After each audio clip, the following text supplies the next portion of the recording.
Hey everyone, and welcome back to the channel.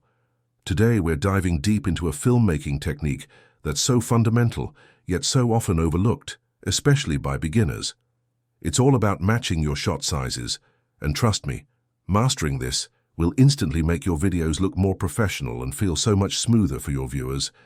So what exactly do I mean by matching shot sizes?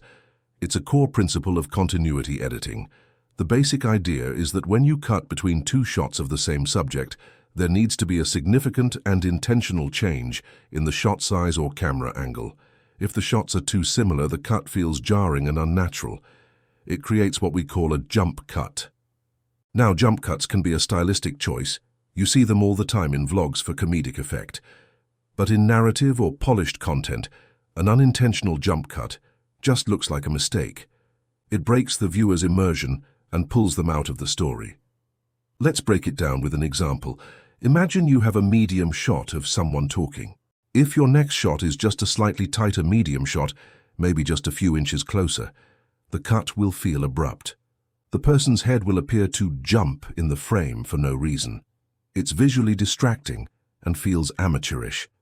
The audience might think there was a glitch in the video or that a piece of footage was accidentally removed. So how do you avoid this? The rule of thumb is to change your shot size by at least 2 steps. Think about the standard shot sizes. We have the wide shot, the full shot, the medium close-up, the close-up, and the extreme close-up. If you're on a medium shot, your next cut shouldn't be to a medium close-up. Instead, you should jump to a full-on close-up or pull way back to a wide shot. This significant change feels deliberate and purposeful. It guides the viewer's attention.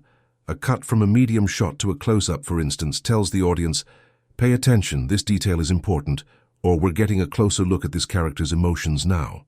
Another great technique to ensure a smooth transition is the 30-degree rule. This rule states that in addition to changing the shot size, you should also move your camera at least 30 degrees around your subject between cuts. So if you film a medium shot, from directly in front of your subject, your next shot, say a close-up, should be from a slightly different angle, maybe 30 degrees to the left or right. This change in perspective helps to mask the cut and makes the transition feel seamless and dynamic. It creates a more three-dimensional and engaging experience for the viewer. Let's put it all together. You're filming an interview. You start with a wide 2 shot showing both the interviewer and the guest to establish the scene. Then you might cut to a medium shot of the guest as they begin to tell a story.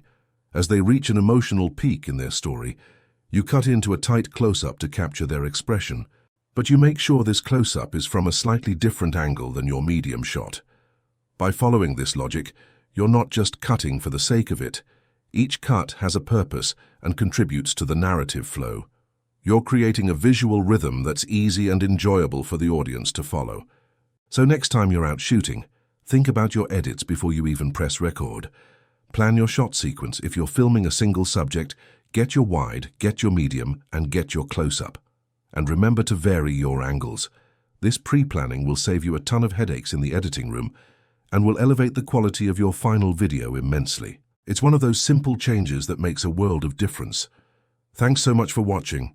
I hope this tip helps you create smoother, more professional videos.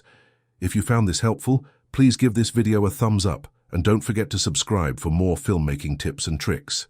Let me know in the comments if you have any questions or other topics you'd like me to cover. See you in the next one.